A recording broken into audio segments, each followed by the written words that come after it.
All right. Hey, welcome back to the Go4CEO channel. This is John the Bomb. Building others means business. And hey, I've always shared with you that not only CEOs, founders, entrepreneurs should be on this channel, but intrapreneurs. And this guy, you better wait and put your butt in the seat, or if you're in the car, if you're listening, or if you're just watching YouTube right now, I'm excited to have this gentleman.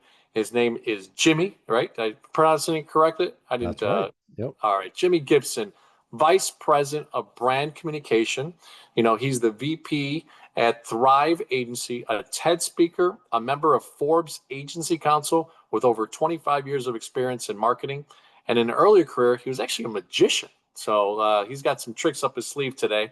Jimi brings a unique perspective to brand messaging, audience engagement, and conversion strategies. So he's also the creator of the Magic Script, trademarked, a brain-based messaging framework that helps brands build trust, spark curiosity, and drive action. And oh, by the way, subscribe to the channel. I don't do that enough in the beginning part. I'll give you one command: subscribe right now. Let's go. All right, Jimi, bring it away. Entrepreneur, how are you doing today? Thanks for coming on the Go4CEO channel. I'm good, John. And you passed the first marketing test to promote the show and ask everyone to hit subscribe. So I'm in the right place today. I do forget a lot. So probably one of the reasons, maybe we need to increase subscriber base, but awesome stuff. So look, it's super excited to have you on the Thrive Agency. I did a little research. It's a pretty big firm. A lot of agencies we've had on a little bit smaller, maybe some SMB style, but you guys have really packed it in, have employees all around the world. And I know that your experience is going to bring a ton of value today. So as an intrapreneur, we talked a little bit offline. You're making this, something that you own, right, in part of the Thrive Agency and the brand that you're putting out there, and just keep on marketing. So why don't we go with a little bit of that story? And if you have a little bit of background on the Thrive Agency, we'd love to get started with that part. Yeah, sure. So Thrive Agency was founded by Matt Bowman about 20 years ago. We're celebrating our 20th anniversary in October, which is kind of a purple unicorn in the digital agency space. And it actually started out as a web development company. And so, he'd deliver the website, and then all of a sudden the clients would come back and go, well, this is great. Nobody's coming to the website. How do we drive traffic?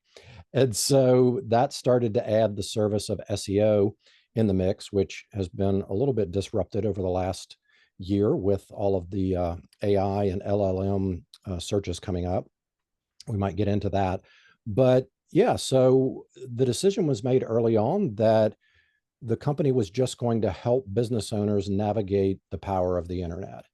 And so if you have that simple phrase, then that's your filter on how you go about growth. And so there was pretty consistent growth in those areas. Once a client asked, hey, the SEO is going great. How do these ads work? And so another service was added. And then Matt met a business partner in about 2016, and they put some audacious goals out there and really wanted to grow the client base to 1,000 active clients by 2020. And so there was huge amount of growth during that time frame.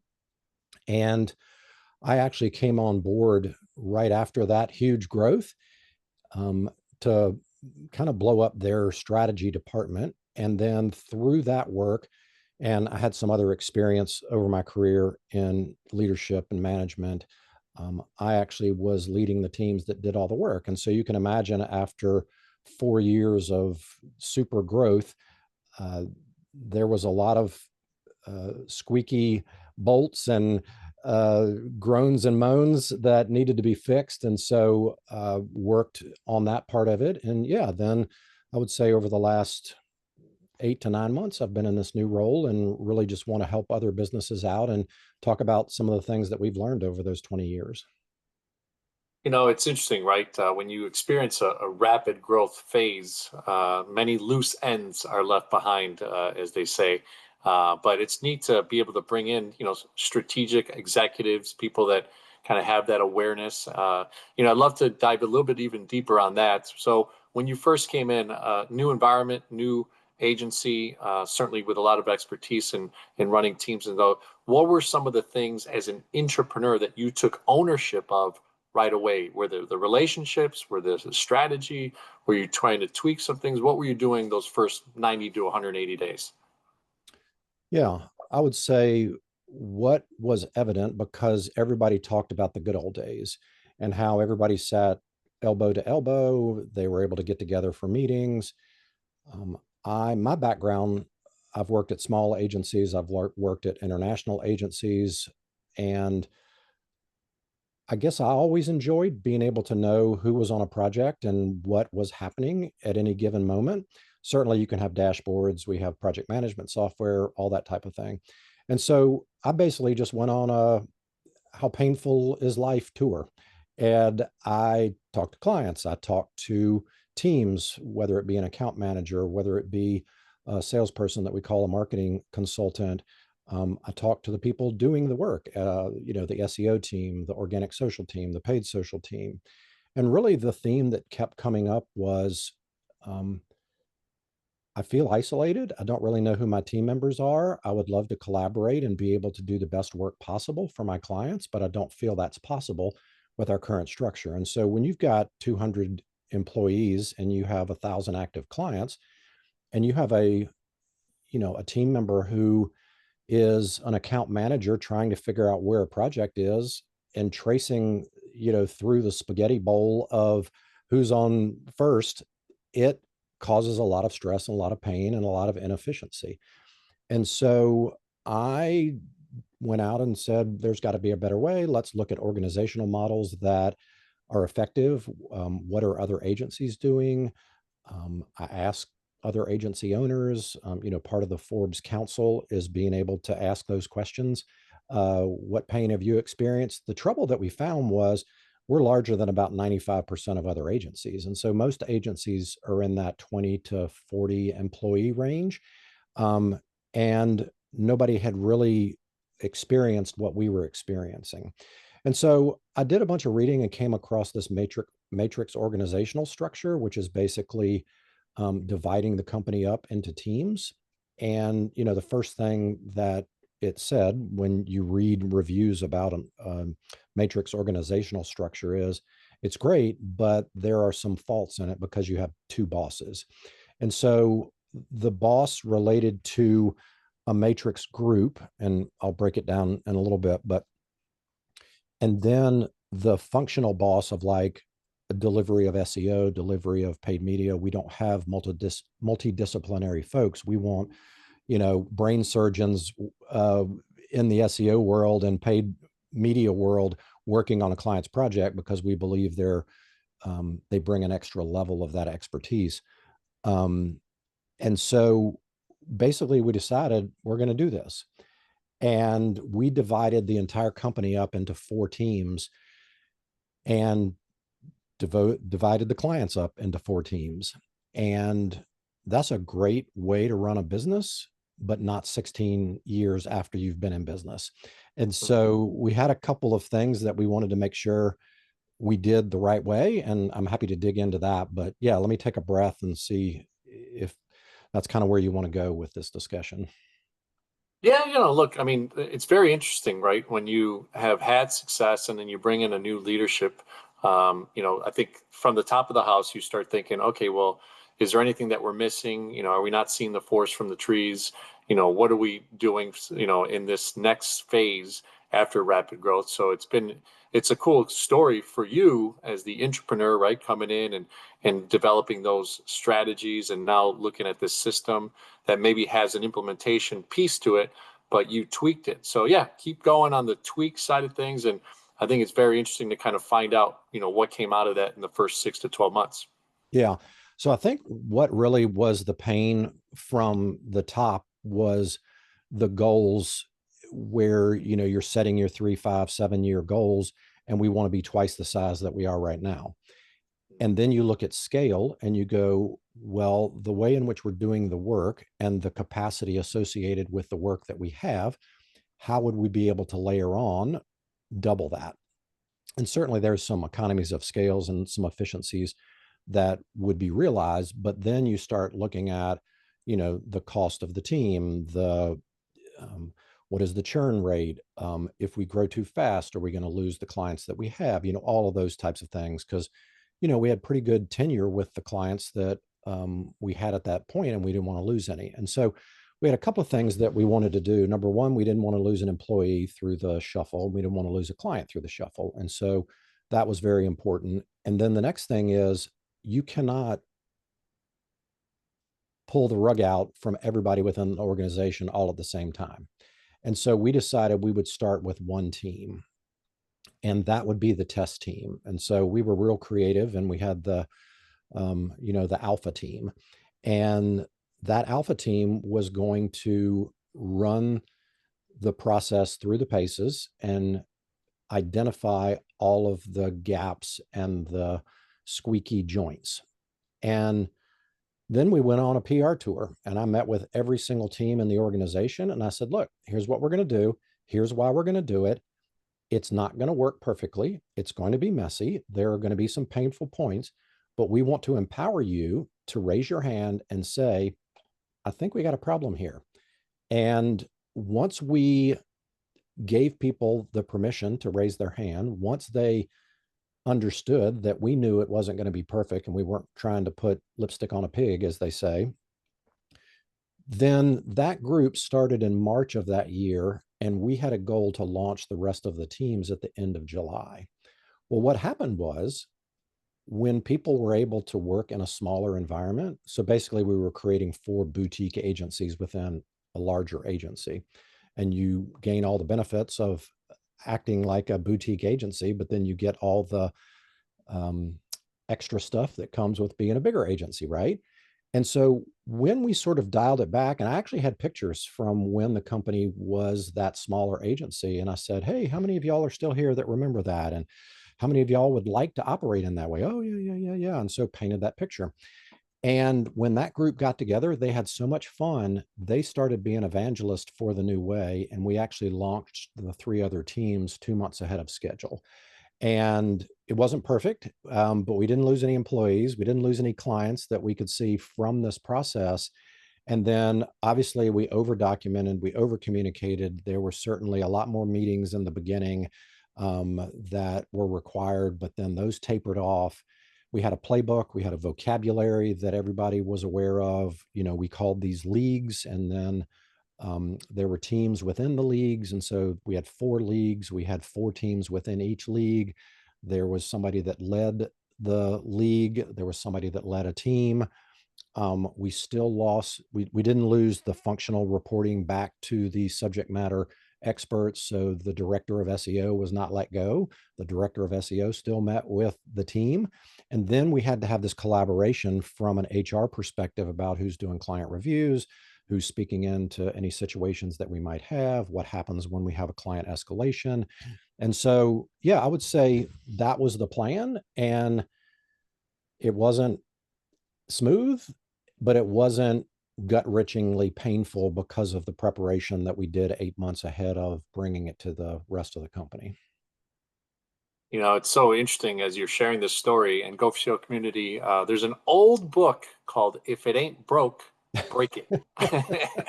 Break it. Right. So that's what Jimi did, right? He came in and you would think, hey, man, 4 years of explosive growth, incredible, and we're doing everything fine. Don't worry about it. But it sounds like the founder and management team knew that they had someone special in you, and you brought in some different dynamics. And it's really interesting to hear, a lot of big corporations. I'm a commercial banker by trade, and I, at a bigger bank that I was with, I remember all these pilots pilot this, they're piloting this, and they're piloting this. And some of them blew up. They weren't successful, but some of them that were, like you said, that pilot team became evangelistic and shared with the rest of the teams like, hey, no, this is going to be awesome. You're going to love it. All those types of things. So really, really cool stuff. And that's why I love entrepreneurs inside of companies, because you came in as, a boss of mindset, a boss of things that you knew what to do in the past, but you also were nimble and worked with the team that was there and was willing to grow from their current growth to a different strategy. So really, really neat stuff. So, obviously your, VP titles and branding. So we want to, hit on that part for the Thrive Agency as well. What were some of the things that you first did in that space where I know that podcasting is recent to kind of the things that you're doing on a day-to-day basis, but what were some of the developments and ways that you thought of over the last 2 years of what you do specifically, and maybe even the magic script of what you have developed. Yeah. So let me go back to the matrix organizational structure. It wasn't all on me. There was obviously many, many people involved in that. And Sure. I just wanted to at least champion that, because if we were going to grow, that was the only path forward. So it was almost like we're burning the boats, right? And so once people knew we were burning the boats, then we sort of had to make it work. But yeah, there were a lot of people involved, but thank you for that recap. So one of the things that, and you mentioned my career as a professional magician, I kind of don't have a problem standing in front of a crowd. I love to communicate a lesson. I like to inspire people. And so I just, again, with that entrepreneur mindset, I thought, I started looking at our YouTube channel. I started looking at the media mentions, and I'm like, wow, we've got a really good story here. Nobody's telling it. And so I started writing articles. I started investigating ways that we could get our name out there. And just sort of the perfect storm happened with all of this AI upheaval that we're having related to SEO. And, for those leaders out there that are scared, I would say if you've been doing SEO the white hat right way, you're probably okay. But you do need to pay attention to the way these large language models are presenting information. So Google switched over to AI mode as a choice in early May. I would imagine it's not too far on the horizon where it's going to be the default. And these large language models are actually looking for more than just a keyword search in a search engine. So typically a keyword search is you type in whatever you're looking for. In your case, investment banking. How can I get a loan for the company? It's going to search the types of businesses that would qualify in Google's eyes to return that result. And then you just end up with a page of blue links, right? And then it's up to you to decide what those choices are. Are you going to go for the first one, the second one? Are you going to click on the ad, whatever the case may be? These large language models are actually defaulting to an authority score that Google has sort of laid out, which is the acronym EEAT, which is experience, expertise, authority, and trustworthiness. And so they're ranking a business across those. And it's not just a go out and find a keyword. They're looking at Reddit threads. They're looking at PR coverage. They're looking at social media interactions. Right now we have Instagram showing up in searches. YouTube has been showing up in searches for quite some time.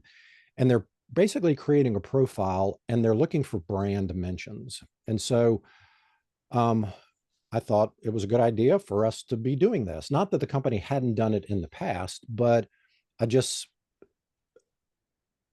didn't ask permission. I just started doing it, right? Because I knew that it was going to benefit the organization. And so the owner came to me back in the fall of last year and said, hey, things are shifting around. Thanks for everything that you've done. But we're in a situation now where we feel like we can help other businesses, not only our clients, but people who aren't our clients, figure this out. We'd like for you to be the face of the company.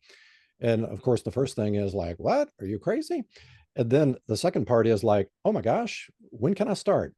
And so I started working through what exactly should that mean. And so obviously articles, podcasts, I think this is going to sound insane, but I think I'm up to about like 65 podcasts this year.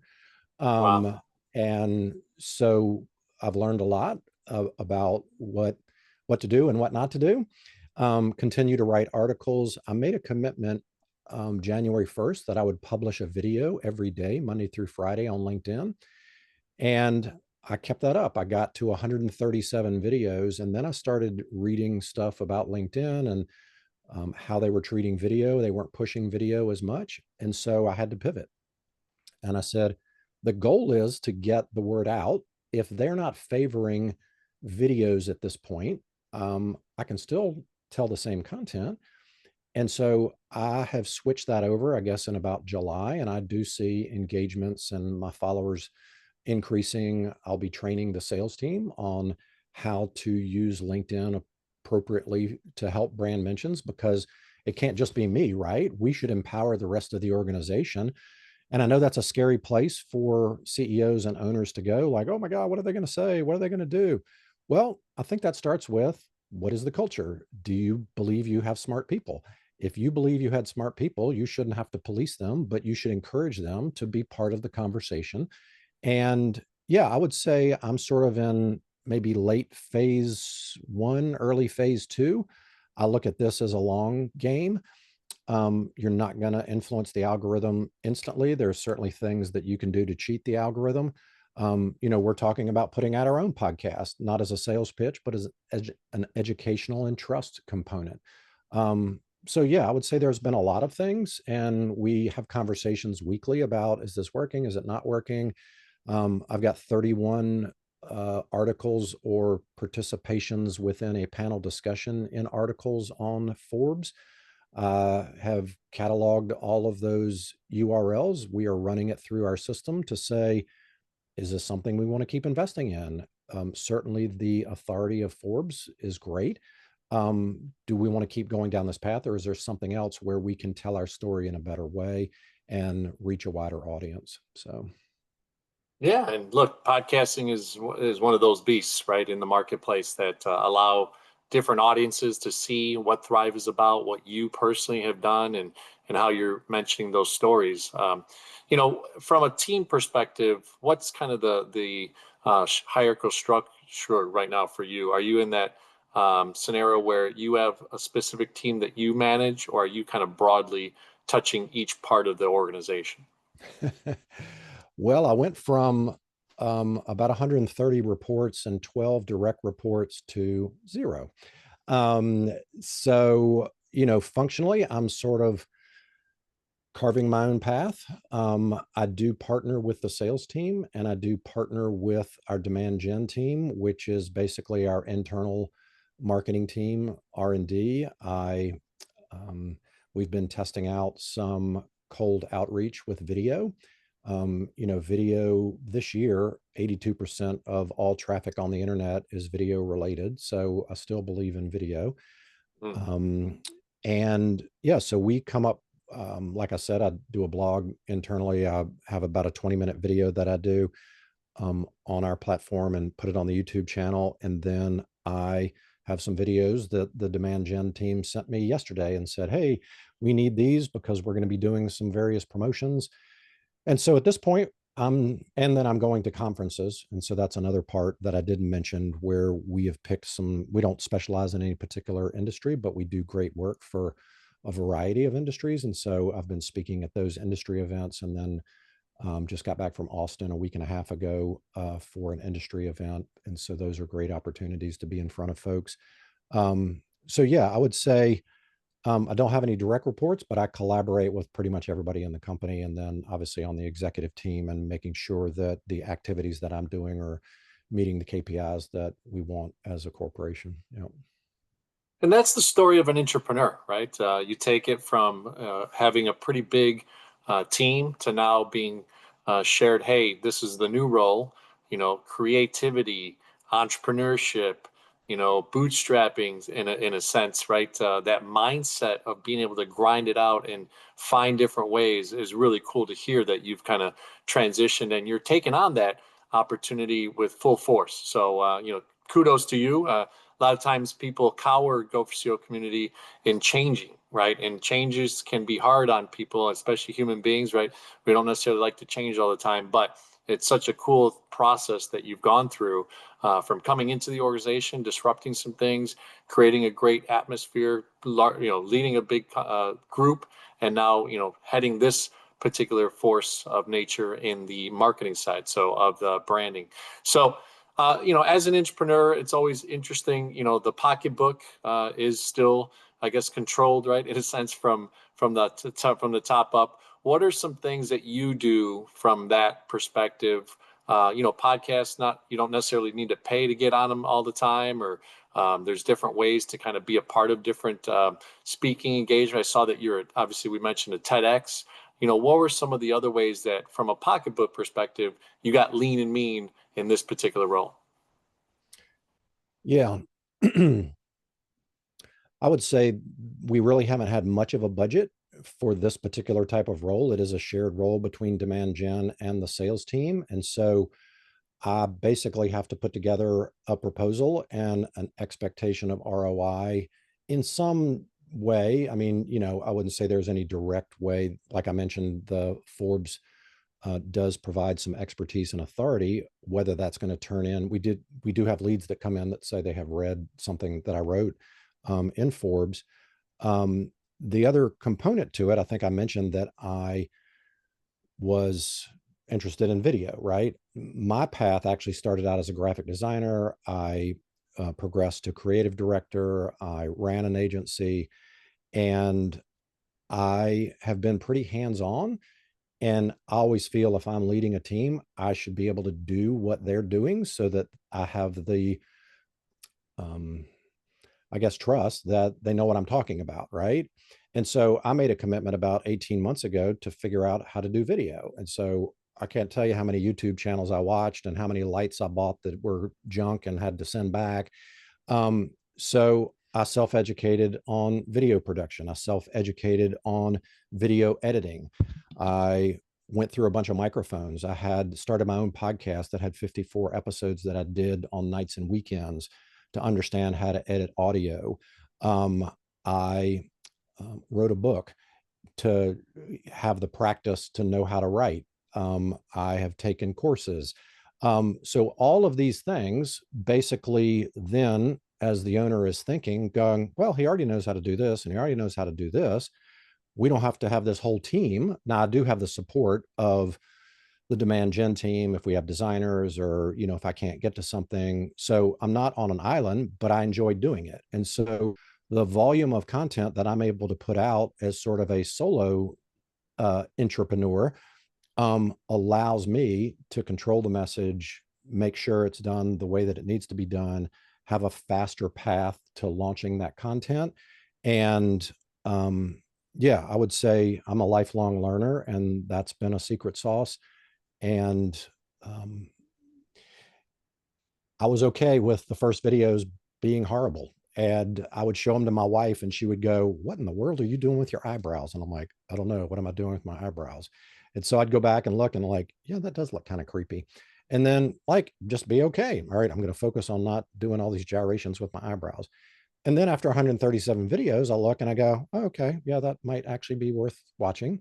So that's kind of a long answer to your question, but I think as a entrepreneur and as somebody with a background, you kind of have to look at what is my next thing that I'm going to push through a barrier or get uncomfortable about and just walk into the unknown and just go, I'll figure it out. I got a lot of people who are rooting for me and I have resources if I need them. But the minute you say, what do you want me to do next? You've just lost your value as an employee or a team member. So I love it. I love it. I'll selfishly plug my book coming out. It's called The 4A Formula: Untangle nice. Any Challenge and Think Like a CEO. So, Go4CEO community, Jimi just went through a perfect example of assess, align yourself with the right people and team, take accountability, and take action, right? So, those are the 4A formula there. And I love hearing that because it really is in any different level of life, right? Faith, family, fitness, finance, and fun. You could take any one of those F's and assess, align, take accountability, and attack. And you really did that and showed that and are proving that right now.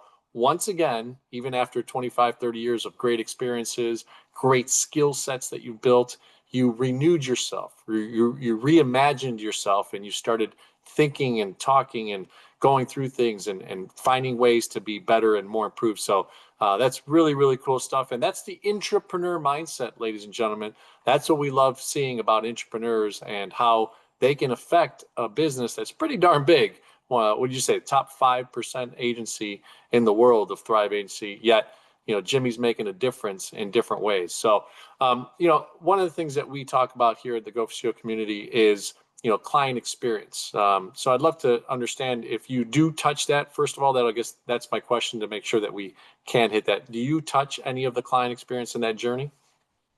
I used to, from a delivery standpoint, we do have a separate team for account management, but I would say on a day-to-day basis, no, but I certainly have long-standing experience in relation to clients and what they're looking for and what they need and the pains that they're experiencing for sure. Okay.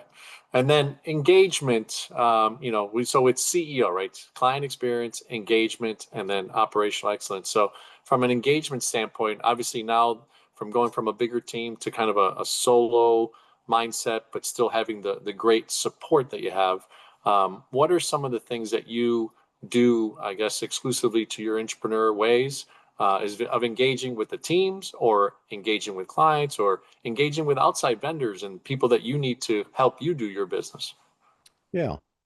Well, we have an interesting thing at Thrive. We have a pretty strong culture. Most agencies have attrition of about 30 to 50% a year, which is insane. We've been able to manage about 5% voluntary attrition over the last 5 years. We have people that leave for a variety of reasons and they come back because they're like, yeah, the grass isn't greener. We call them boomerang thrivers. And so every Thursday, today being Thursday, as we're recording this, we have what we call Thank a Thriver Thursday. And so we encourage everybody in the organization to just think about somebody that helped you out or meant something to you and thank them for that. And so I really enjoy that part. And so I'll just start up a conversation with people and say, hey, what's going on in your world? Things going okay. And so I think it's proactive, not only complimenting somebody on making them feel seen and heard, but then asking what's going on in their world. I participate in a variety of sales group meetings, the executive meeting. I mentioned the demand generation. We have a special focus on local coverage for clients. And so we're talking about that. We're looking at AI. And so I'll just end up inviting myself to meetings. Now that I don't manage a bunch of folks, I miss that interaction. And so I want to kind of know what's going on within the organization. We've joined a couple of associations. I have been on a podcast and was invited to be on an advisory council for a particular part of our industry. And so I'm excited about that. The first board meeting is coming up in a couple of months. And so I'm engaging with those other board members. I, again, work with the sales team and I love being on those initial calls because in my role, the way it's set up, there's incentive for me to bring in business. Right. And so there's monetary reasons why I'm going to be pushed. Not that I need that. I have more of an intrinsic motivator, but I want to hear straight from the client. What is their pain? What are they interested in? Because we work with 1,000 active clients across all industries, I'm naturally curious about what makes their business tick. What pain are they experiencing? So, yeah, I wouldn't say there's any formal approach. I just stick my foot in the door, whether it's internally or externally, and just find some ability to connect with that person. You mentioned the magic script. I think one of the things that my training in magic has allowed me to do is I can have a trick in my pocket. I can walk into any room and I have zero fear about walking up to somebody and starting a conversation. Whether I do a trick or not, I can fall back on that and say, hey, um, I've got something interesting. Would you mind giving me 2 minutes of your time? Because I've done that trick 1,000 times, I know how it's going to land and I know it's going to be a fun experience for both of us. And so I think just that mindset allows me to go into that. And so there's 3 components, and I love this framework that you're talking about for your book. I definitely want to get that. So keep me posted when that comes out. I would say any kind of leadership or marketing communication needs to follow this path. The first one is connection. You have to make a connection with the person that you are engaging with, whether that's in person, over a Zoom screen, or in a written communication. And so once you have made that connection and it feels good back and forth, that's actually a release of oxytocin. So that's a neurotransmitter that everything's going well. We're having a good conversation. I'd like this to continue, right? Now you've opened up permission to bring in that curiosity phase. And so that curiosity phase might, as we started to talk, you're telling me about a challenge. So, you're talking about your book and maybe you're having a challenge figuring out how to publish that book. And so I might open up the conversation with curiosity and say, well, what if I told you there was a way that you could publish your book? It would be proofread and all of the digital asset handled for, an ebook, a Kindle, and the printed copy, and you don't have to be on 3 meetings. And so I don't, whatever came up in our initial conversation, you might be talking about all the pain and agony that you're experiencing. So now your brain starts to go, what? That's like, okay, you've hit me right between the eyes. What? Well, I don't even know how that's possible, right? And so one of the most powerful phrases to elicit curiosity is what if? And so a magician does the same thing, right? I have a deck of cards. What if you just thought about a card and I told you what that card was, right? And so now your brain starts to crank. That's actually a release of dopamine. And we've heard about dopamine and social media addiction, but it's not the addiction to social media. It's the expectation of a conclusion or a reward, right? And so when you post on social media, you want a like, a share, a comment, but you're wanting something to happen. You want closure to that. You are expecting a reward of some kind. And so if you keep that dopamine level going, it's going to wear you out, right? If I kept going on and on about all of this stuff related to the book, you're going to go, oh my gosh, Jimmy, just get to the point, right? So you have to know your audience. You have to know your crowd. You have to know how long you can sustain that curiosity. And then I have to give you the solution to whatever it is that we're talking about related to publishing your book. Same thing with a magic trick. I can go on and on and on, but sooner or later, you're going to go, just tell me what the card is, right? So if I time that correctly, then it's like this burst of what? That's actually a release of serotonin. And that's like, oh my gosh, it all makes sense now. Everything is right with the world. And so that could be in a social media post. You talk about LinkedIn, and it's usually the first 2 lines before you get to that more button. The first line has to be a connection line. That person has to know this is something for me. And then the first line, the second line is raising curiosity. So somebody will click that more button. And there's obviously technical things that go into that, right? You have 65 characters on the first line, 45 characters on the second line. If you're addressing your team, you need to say, you know what? Last quarter's results were not where we wanted them to be. You're all aware of that. I'm not going to sit here and beat you up. So what have you done? You've just established rapport. But what if I told you there was a way to actually blow last quarter's results out of the water? And everybody's like, what? How is that possible? And so then you start to lay out the plan. So I think it can work in any scenario, any particular situation. And I use the same thing when I'm talking to a vendor, when I'm talking to one of our team members, when it's just kind of a natural thing. But until you practice that muscle, it just sort of feels weird. And now a sales conversation becomes a dialogue that's perfectly suited for the person that you're speaking with. You're not trying to force something. I'm interested in understanding. So the connect, curiosity, and then solution. Conversion. Yeah. Oh, so conversion. The interesting thing, if you took every magic trick, whether it be a vanish, an appearance, a transformation, a transposition, a mind reading, they all boil down to 13 major effects. And so anytime I'm thinking about a communication, what magic do I want to perform for a team member, for a customer, for a prospect, for a vendor? And as long as my conversation is focused on that one magic trick, then it's not scatterbrained and somebody can follow the path. And you never have to say, I'd like to make your problems disappear. Like, we don't have to be corny about that.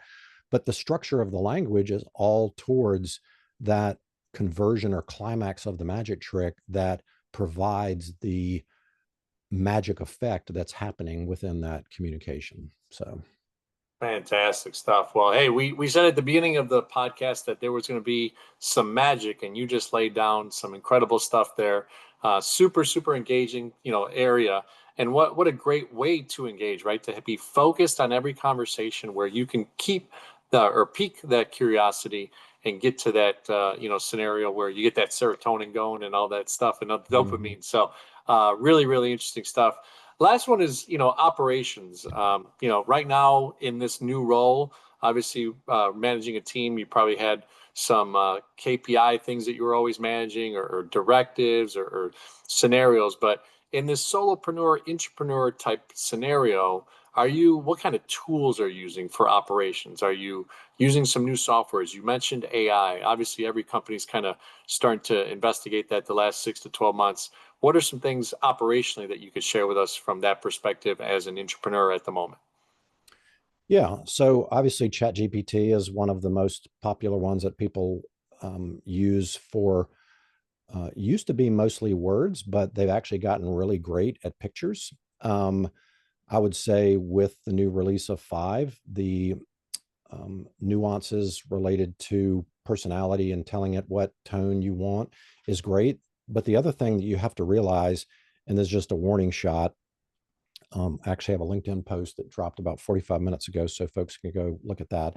Um, the You can't just turn over your creativity to ChatGPT, because it does not know your story. It does not have empathy. It does not have emotion. It wants to be very nice. It wants to be very polite. It's not going to talk about your scars and bruises. So I would say that's a tool, but don't turn over that as a ghostwriter. Midjourney, Ideogram are great for creating visuals. I'm sort of old school when it comes to the videos, so I have a mirrorless camera, and then I use the Adobe suite of products. So I use Illustrator, Adobe Premiere to edit video. There are many other AI-based tools like Descript that will actually chop it up into little pieces, give you some clips for social media. There's another program called Opus Clips that will do the same thing. It will put subtitles. You can film it in horizontal and it'll convert it to vertical. Yeah, you have to know the platform that you're using. We have project management software that we use internally to manage all the things that I'm working on. So yeah, I would say I have a Rodecaster that I use. I have a shotgun mic by Rode that I use for, getting on podcasts. Yeah. I love it. I love it. No, those are all great tools, right?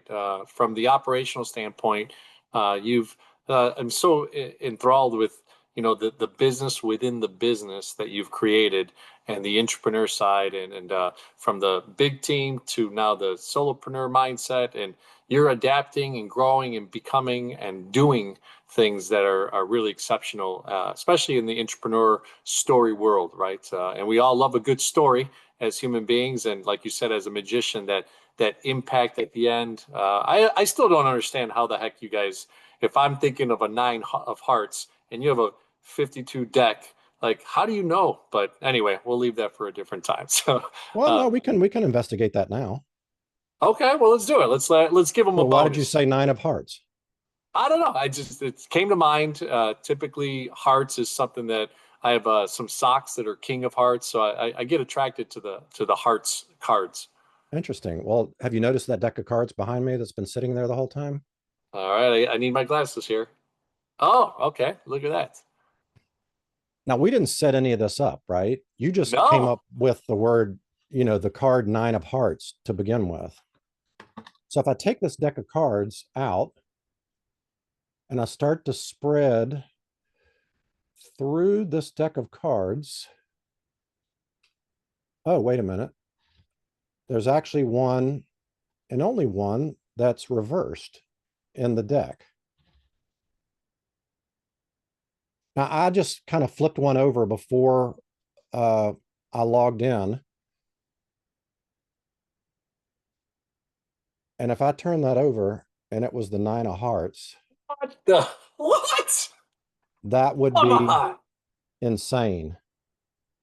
Hey, Go4CEO community, this is totally impromptu. 1000%. Did I not say anything off camera, and I just came to my heart and soul to say 9 of hearts? Wow.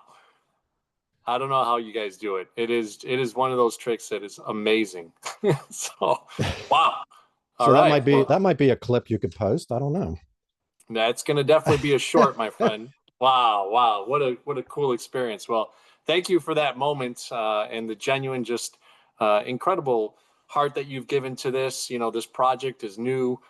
in some ways, right? Obviously, your expertise lends itself to be that nimble creator and person that is out there now, growing this part of the business with Thrive and doing what you do best, right? Which is keep on learning every day of your life, keep on growing, keep on doing things to move. So to end the story here, what are some of the ways that people can get a hold of you? What are some of the ways that obviously they can engage with Thrive? And is there a special code that they're tracking based on some of the work that you're doing so that obviously some of those KPIs flow through you?